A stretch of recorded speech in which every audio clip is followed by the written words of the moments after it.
Bonjour à tous et bienvenue sur le podcast Parlons Prévention. J'accueille aujourd'hui Auréane Fersioui, ergonome, qui va nous parler de son métier, de ses envies et de sa formation. Bienvenue Auréane. Merci, Ça va? ça va et toi? Ça va très bien, merci. Alors, lorsqu'on m'a parlé un petit peu de ton profil et de ton métier, moi qui suis dans le milieu enfin nous qui sommes dans le milieu de la prévention depuis un petit moment, c'est vrai que quand on parle d'un métier qui commence par ergo, on pense tout de suite à ergothérapeute et pas forcément à ergonome. Ce qui est intéressant, c'est que toi et moi, on a la même formation. Alors moi, je suis issu du milieu de l'activité physique adaptée et on a tous les deux fait le master VHMA. Tu t'es ensuite orienté vers un master pour faire de l'ergonomie. Est-ce que tu peux nous expliquer un petit peu qu'est-ce que l'ergonomie et en quoi consiste ton métier?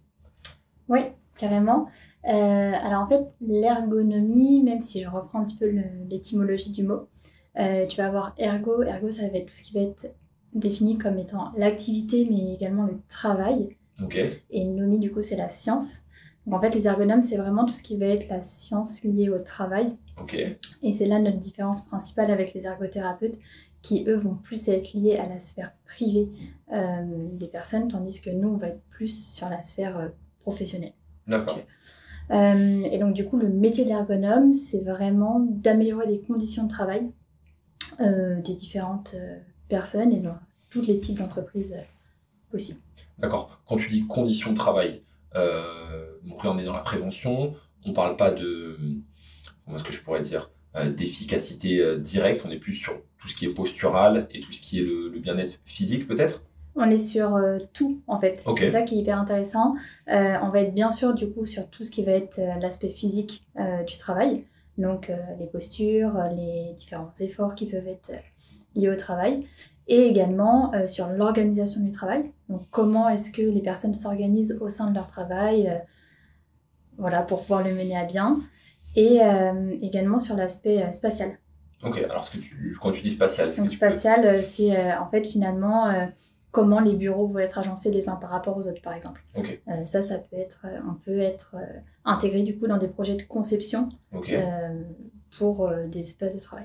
D'accord. Ok, bah écoute, c'est hyper intéressant. On va essayer de revenir peut-être un petit peu sur la genèse de tout ça et peut-être du coup un petit peu ton parcours. Est-ce que tu peux nous réexpliquer, donc moi je le connais un petit peu, est-ce que tu peux nous réexpliquer un petit peu ton parcours depuis peut-être la licence jusqu'à ton métier aujourd'hui? Ouais. Alors du coup, j'ai fait une licence APA, donc Ok. comme toi. Et donc par la suite, j'ai enchaîné avec un master VHMA. Et en fait, à la suite de Donc, ce master, excuse-moi de te couper, du coup, le master VHMA pour les auditeurs, on a une partie, une spécialité en activité physique adaptée et une spécialité, du coup, en accessibilité, chose que tu as exactement, faite. et c'est exactement ce que j'ai fait. Et donc à la suite de ce master en VHMA, où moi j'étais en effet spécialisée en accessibilité, j'ai voulu faire un deuxième master en ergonomie. Donc c'était déjà dans mes projets hein, Ok. suite à ma licence. Et donc en fait j'ai intégré donc, le master de la Sorbonne, donc Paris 1 Panthéon-Sorbonne, en ergonomie. Donc c'est un master qui se fait en un an, en alternance. Et en fait, c'est un master qui m'intéressait également parce que j'étais beaucoup avec des personnes qui étaient en reconversion professionnelle. Ok. Et donc, en fait, c'était top parce que finalement, j'étais la plus jeune de ma classe, ok, mais surtout, j'étais avec plein de personnes qui avaient des différentes expériences de vie. Et donc, finalement, co-construire avec elles, c'était hyper intéressant au quotidien. Ok, donc après avoir fait un master, tu reprends un master et malgré ça, tu es quand même la plus jeune de ta classe. Ouais, c'était Ok. ça qui était marrant. Comment est-ce que tu expliques justement peut-être qu'il y ait beaucoup de personnes qui se reconvertissent dans ces métiers-là? En ergonomie. Ouais, sur le master, du coup. Oui, alors en fait, c'est souvent des personnes en milieu de carrière à peu près, Ok. qui se rendent compte de l'importance de la prévention et également qui ont vécu des fois des situations sur lesquelles elles ont été amenées à réfléchir, tant pour elles que pour des collègues par exemple. Et donc du coup, ouais, elles se sont réorientées en ergonomie à ce moment-là. D'accord. Et donc ça, c'est un master qui est en alternance. Toi, tu fais ton master du coup chez Paris Habitat, qui est un Ouais. bailleur social, c'est ça? Ouais. Quelles sont tes missions et est-ce que ça te prépare directement au métier sur ce que tu fais aujourd'hui, par exemple? Oui, exactement. Alors en fait, moi du coup, j'étais chez Paris Habitat en tant qu'ergonome et ma mission principale, c'était de travailler sur l'amélioration des conditions de travail des gardiens d'immeubles. Ok. Donc ça, c'est une mission qui m'a duré tout le temps de mon alternance, donc à peu près un an, durant laquelle donc, je me suis rendue auprès de différents gardiens d'immeubles pour collecter des informations, voir comment ça se passait au quotidien, etc. Et également, j'ai eu en charge toute l'organisation du projet, donc la mise en place d'un comité technique, d'un comité de pilotage, etc. pour pouvoir mener à bien le projet, finalement, présenter les résultats et amorcer des pistes d'amélioration des conditions de travail. Et en fait, ça prépare vraiment bien, finalement, au métier d'ergonome derrière, parce que c'est exactement le type d'émission que je fais à l'heure actuelle. Sauf que maintenant, je ne mets plus un an, je mets 2 semaines à peu près à le faire. D'accord, mais c'est super responsabilisant, une alternance. Alors après, tu avais quand même de l'expérience, mais qu'on te jette dans la gueule du loup, si je puis dire, directement sur des cas concrets, notamment avec des gardiens d'immeubles. Oui, c'était très responsabilisant. Ça, j'avais été prévenue justement à l'entrée de mon master. Donc ça, c'est quelque chose qui avait déjà été discuté avec la responsable des masters. Et en plus, ce qui était super de mon côté, c'est que j'ai été accompagnée du coup par mon tuteur universitaire, sur lequel du coup je pouvais m'appuyer pour pouvoir mener à bien le projet. Et en interne également, j'avais aussi une tutrice qui permettait de faire le relais avec les différentes personnes, notamment de la direction de Paris Habitat. D'accord. Écoute, c'est super. Et est-ce que, alors peut-être c'est une croyance ou la psychologie de comptoir, est-ce que les gardiens sont très ouverts, les gardiens d'immeubles, à ce qu'on puisse analyser un petit peu leurs conditions de travail, ce qui peut... Enfin, ce milieu-là, est-ce que c'était facile? Alors, les gardiens d'immeubles, comme finalement toutes les personnes, c'est toujours difficile au début de se dire, ok, il y a quelqu'un qui va venir avec moi toute la journée pour regarder comment je travaille. Ouais. Il peut y avoir un petit peu un sentiment d'être observé, voire évalué. Ouais. Donc généralement, ce qu'on fait, c'est que dès le début, on déconstruit un petit peu toutes ces croyances, on explique pourquoi on est là. Et surtout que nous, on n'est pas du tout là pour juger ni pour évaluer. Nous, ce qui compte, c'est vraiment de remonter les informations de terrain qui sont souvent décorrélées en tout cas des pensées par les autres. Et donc finalement, non, les gardiens, ça s'est très très bien passé. Ils m'ont très bien accueilli et c'était super parce qu'ils m'ont expliqué en plus pendant leur journée de travail comment ça se passait, etc. Ouais, j'imagine qu'il fallait quand même peut-être un petit peu briser la glace au départ, comme tu dis, rassurer sur tes intentions. C'est ça. Généralement, la première demi-heure, 1 heure, on la passe un petit peu à faire du lien et à rassurer. Et ensuite ça va tout seul. Non, mais c'est intéressant. Et du coup, est-ce que tu peux nous partager un petit peu quels étaient les ressentis ou je sais pas si tu voyais des traits communs un petit peu sur l'ergonomie, les choses qu'on pouvait améliorer ou ce qui allait bien? Chez les gardiens d'immeubles, alors en fait, il y avait un premier aspect qui était vachement ressorti au sein de mon analyse, c'est que finalement, il y avait des gardiens d'immeubles qui travaillaient un peu tout seuls dans leur coin, et il y avait d'autres gardiens d'immeubles qui réussissaient à créer finalement un collectif avec les autres gardiens aux alentours. Et en fait, on se rendait compte que finalement, ce deuxième groupe-là, c'était très protecteur pour eux au quotidien. C'était protecteur donc pour tout ce qui va être des tâches physiques, évidemment, parce que donc ils s'aidaient pour, sortir les poubelles, enlever les encombrants, etc.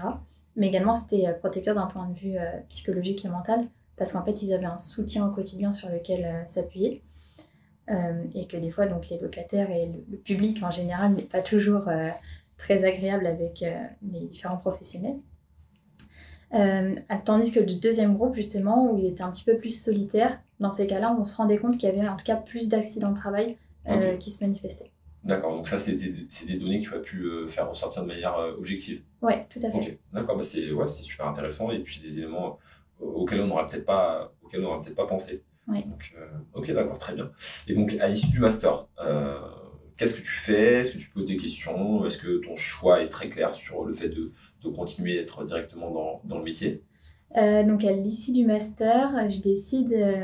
du coup j'ai un parcours un peu particulier. Alors vas-y, dis-nous tout, on est là pour ça. À l'issue du master en ergonomie, donc je décide de faire une petite pause. Parce que en fait l'ergonomie, donc le master se fait en 1 an et c'est très intense. Du coup pendant 1 an, vraiment on sort du master, moi en tout cas j'étais un peu fatiguée. Donc je me suis dit je fais une petite pause et ensuite par contre j'enchaînerai directement en ergonomie parce que c'était une expérience qui m'avait vraiment plu.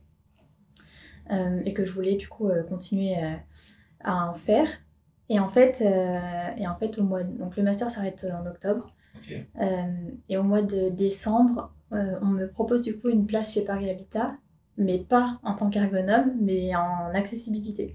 Alors, Donc, quelle est la différence du coup des postes? donc en accessibilité, en fait, ça correspond finalement à mon master Ok, BHMA, où en fait, on me propose finalement de m'occuper des parties privatives d'accord. pour les locataires.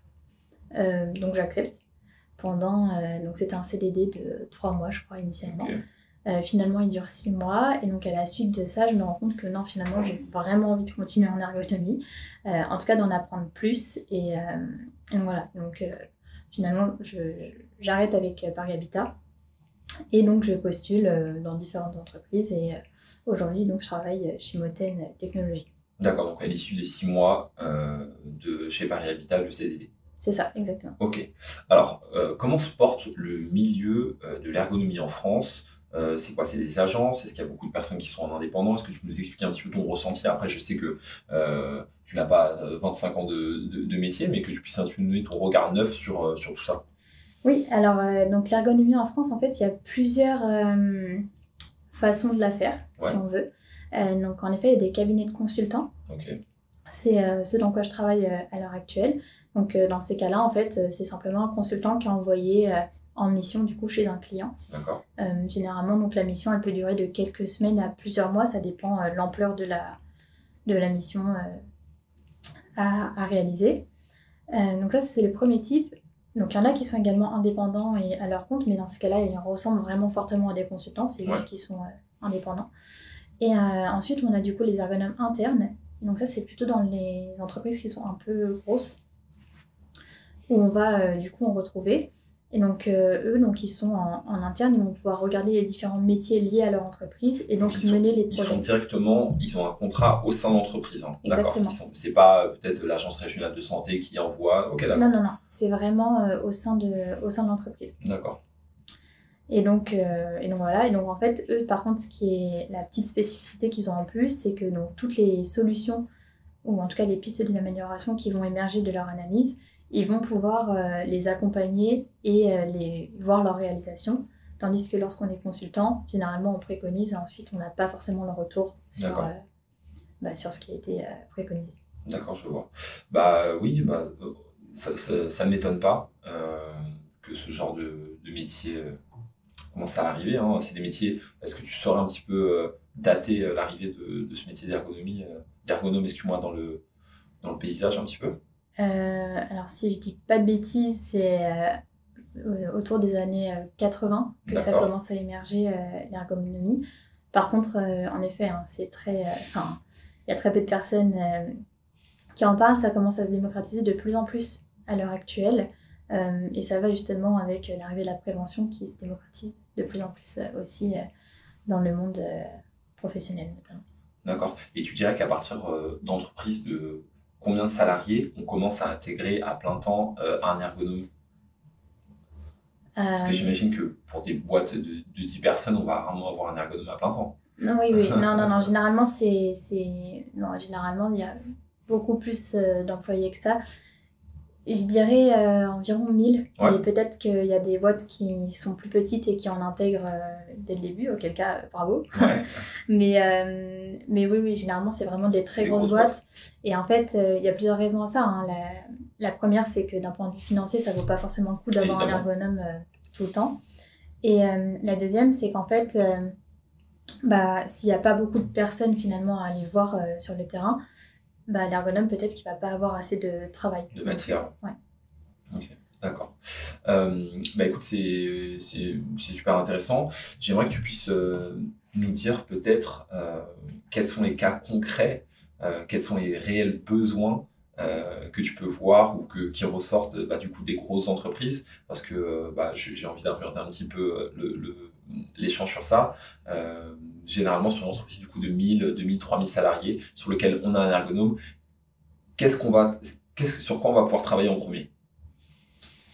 Sur quoi on va pouvoir travailler en premier, ça va être... Qu'est-ce que tu observes, hein, de ton point de vue? Quels sont les premiers besoins qu'on peut voir?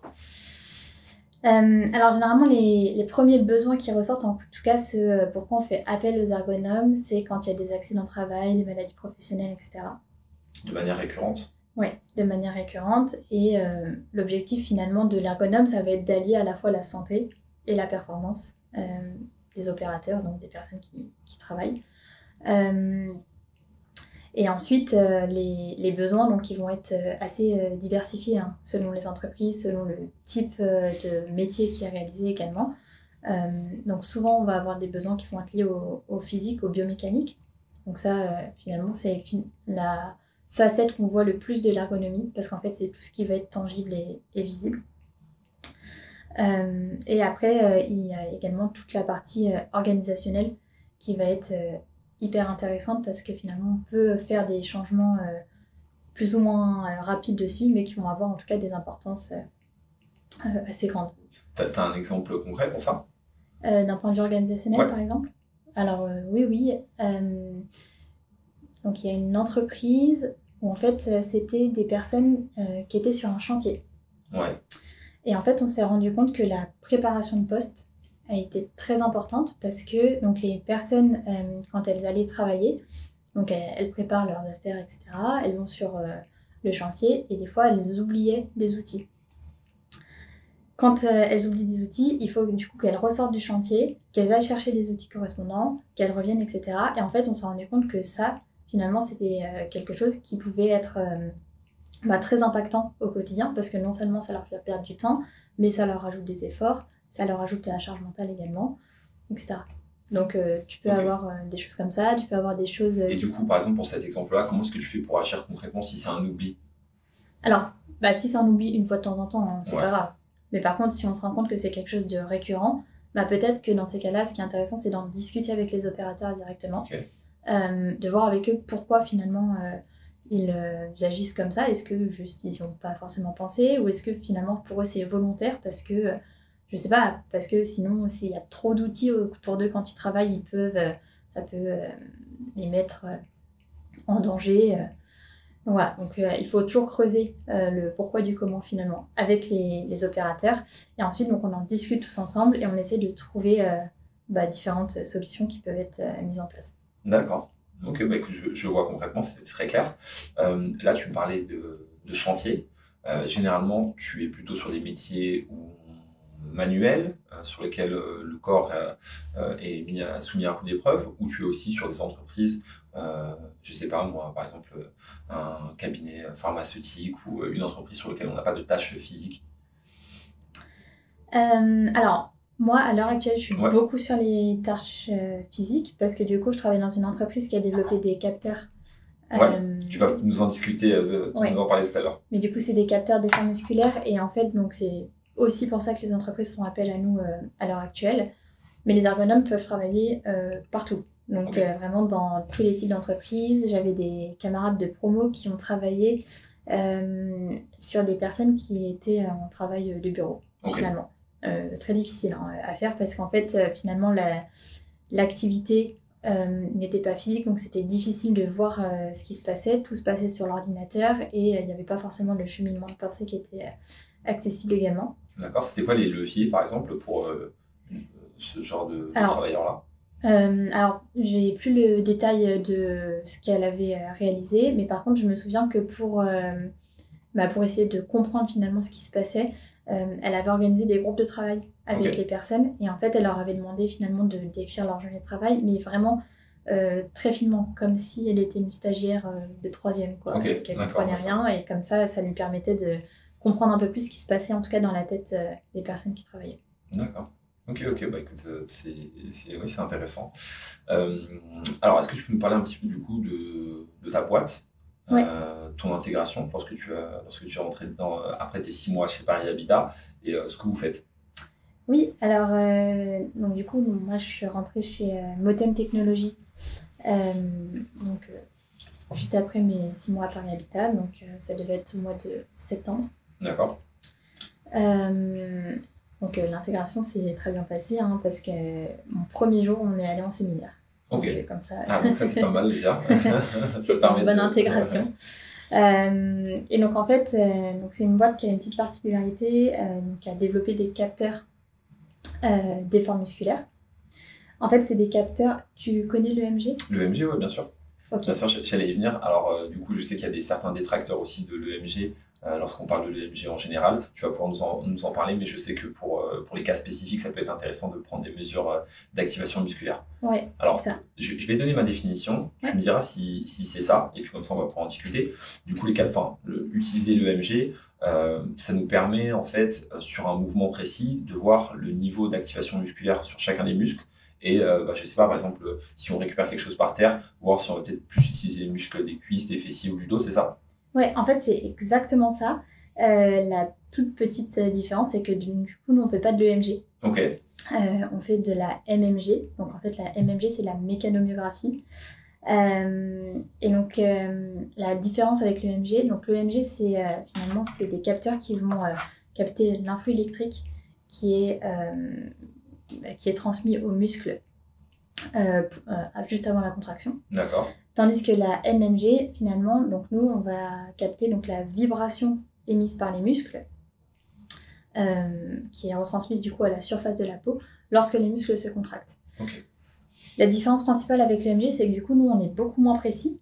On ne va pas capter un faisceau spécifique musculaire, mais par contre, c'est beaucoup plus facile à mettre en place. On n'a pas besoin de raser, on n'a pas besoin de mettre du gel pour la conductivité, etc. Ouais, Donc nous, d'accord. juste, on va venir, on pose le capteur et c'est fini. Donc sur l'aspect pratique, vous gagnez beaucoup par rapport à l'EMG et Ouais. vous n'avez pas besoin non plus des mesures aussi précises de l'EMG pour pouvoir faire des analyses, c'est ça? C'est ça, Ok, exactement. d'accord.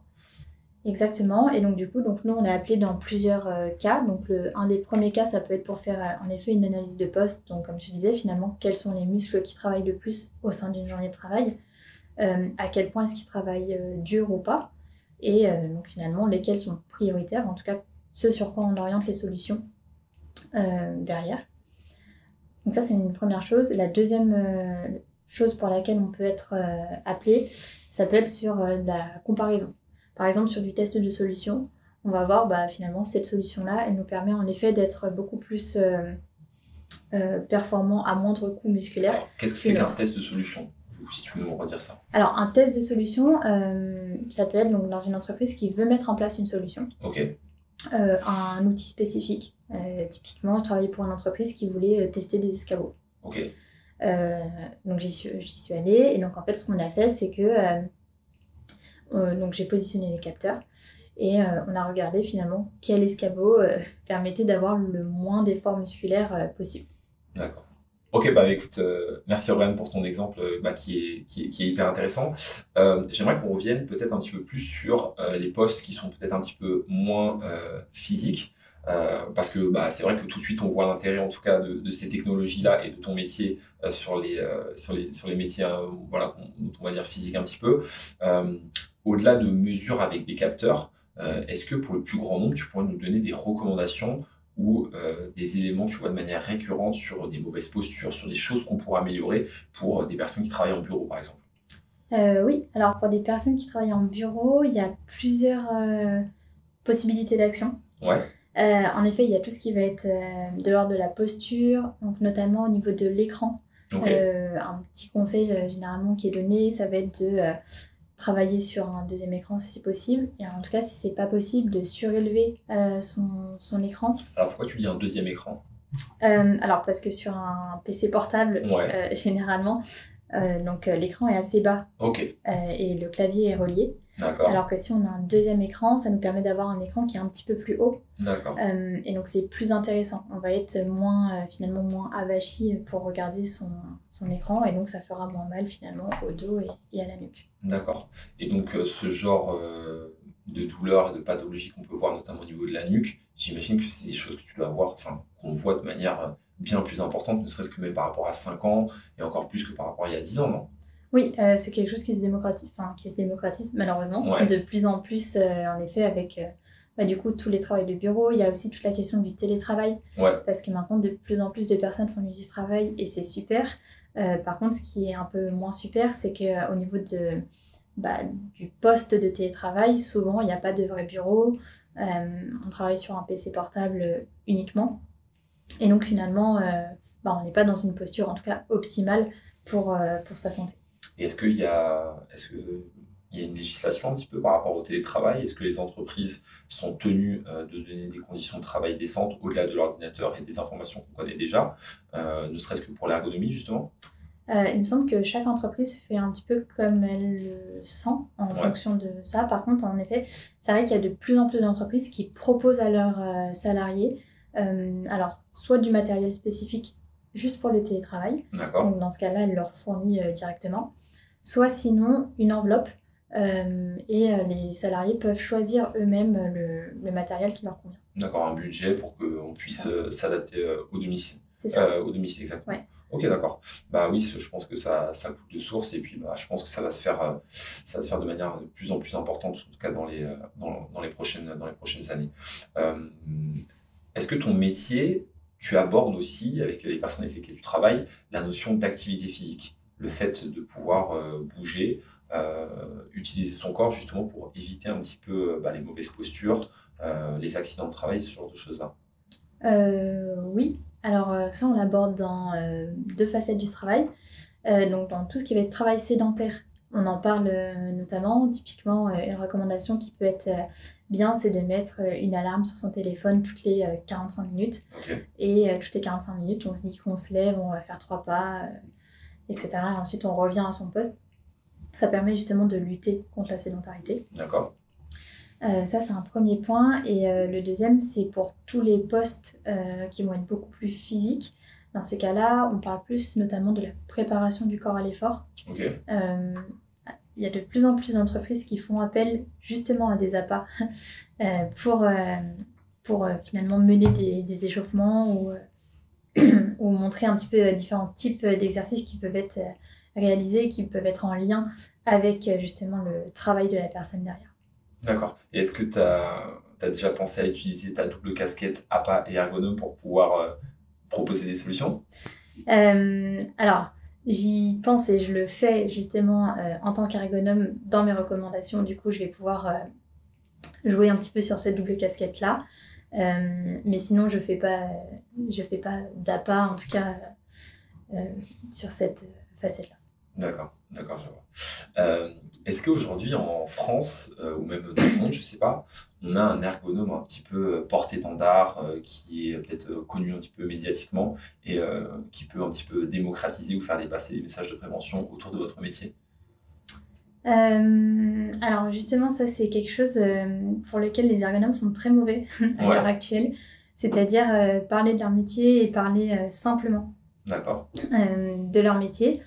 Faut savoir que du coup, l'ergonomie, il y a deux grands courants qui existent. En fait, il va y avoir l'ergonomie de langue française. C'est l'ergonomie telle qu'on la connaît en France. Et telle, comme tu as été formée du coup? Oui, comme j'ai été formée également et voilà, qui est pratiquée un peu dans tous les pays de langue française, donc Suisse, Québec, etc. Et après, du coup, on a l'ergonomie qui est plus du coup anglaise, entre guillemets, mais elle qui va être très très biomécanique, justement. Alors que l'ergonomie de langue française essaye d'englober l'activité dans son intégralité. D'accord. Tu peux nous donner pareil des exemples, je sais que je te demande beaucoup d'exemples, hein, des exemples concrets sur les différences entre les deux, par exemple? Alors vraiment, très concrètement, l'ergonomie de langue française, donc je disais tout à l'heure, elle intègre toutes les questions qui vont être liées à l'espace, à l'organisation du travail et également au point de vue du coup biomécanique. C'est un peu les trois grands aspects qu'on retrouve, tandis que l'autre courant d'ergonomie va être plutôt principalement axé donc uniquement sur la partie physique de l'activité. Donc peut-être la posture un peu plus. Voilà, on est vraiment sur la posture, sur un petit peu le cliché du coup finalement que l'ergonome c'est juste le siège et le bureau, D'accord. etc. D'accord. Si quelqu'un demain voulait trouver des informations, voir ce qu'on peut améliorer sans avoir de connaissances, quelle voie tu pourrais conseiller? C'est-à-dire alors je vais reprendre la question, désolé. Si, je sais pas moi, un travailleur physique ou non voulait améliorer un petit peu du coup sa posture, son environnement de travail, comment est-ce qu'on fait pour trouver des informations? Est-ce qu'il y a un site référence? Est-ce qu'il y a des émissions? Est-ce qu'on a des choses comme ça? Oui, alors oui, bien sûr. Un site de référence, en tout cas, qui est vraiment très bien, du coup, c'est l'INRS. L'INRS, ok. Donc ça, en fait, finalement, c'est le site sur lequel on va pouvoir retrouver toutes les normes et les conseils qui vont être liés notamment à l'activité physique dans le monde du travail. Ok, d'accord. Et à quoi un podcast ou une émission YouTube sur laquelle tu peux présenter un petit peu tout ça? Ah ça, Pas pour tout de suite. Pas tout de suite. Je t'embête un petit peu. J'aimerais que tu puisses nous donner un petit peu ton ressenti sur le niveau de prévention en France. Donc c'est une question qui est assez générale, mais tu es dans ce métier quand même, et puis avec ta double formation, je pense que ton avis peut être intéressant et compté. Comment est-ce que tu nous situes un petit peu en France, peut-être par rapport à ce qui peut se passer ailleurs? Tu parlais un petit peu du niveau anglo-saxon, de ce qui peut se passer au Québec ou dans d'autres pays. Alors en France, actuellement, ce qui est bien, c'est que la prévention se démocratise de plus en plus. Nous, on le voit, il y a des clients de vraiment tout type de secteur qui font appel à nous, et donc ça, c'est bien. Ça montre que vraiment, il y a en tout cas une pensée sur les conditions de travail et une envie d'agir. En revanche, on voit également que c'est souvent le premier budget qui saute lorsqu'il y a des contraintes budgétaires. Et ça, en effet, c'est un peu dommage à l'heure actuelle, quoi. D'accord, donc pour résumer, peut-être une prise en compte un petit peu plus importante, mais peut-être pas une priorité, ne serait-ce que par rapport aux freins financiers. Oui, exactement. D'accord. Exactement. D'accord, bah écoute, c'est très intéressant. Comment est-ce que tu peux nous redonner un petit peu le nom de ton entreprise, si quelqu'un serait intéressé pour voir un petit peu ce que tu fais? Oui, alors nous, du coup, c'est Moten Technologies, M-O-T-E-N. Ouais. On peut nous retrouver du coup sur Internet, on a un site Internet Moten Technologies, et également sur LinkedIn, où on essaye d'être assez actif et de démocratiser justement l'ergonomie au quotidien. D'accord. Bah, écoute, c'est très intéressant. Peut-être qu'on aura l'occasion de faire un petit test qu'on pourra peut-être montrer. Tu nous diras. Et puis, en tout cas, je te remercie d'avoir pu te rendre disponible pour ce podcast. Franchement, c'était super intéressant. Et puis, comme je te le disais, voilà, je connaissais les capteurs EMG, on connaît l'ergothérapie, on connaît un petit peu les métiers de la prévention, mais pas forcément directement le métier d'ergonome. Et je pense qu'on a pu mettre aujourd'hui un petit peu la lumière dessus, et c'est une bonne chose. Merci à toi. Je te remercie, Auréane.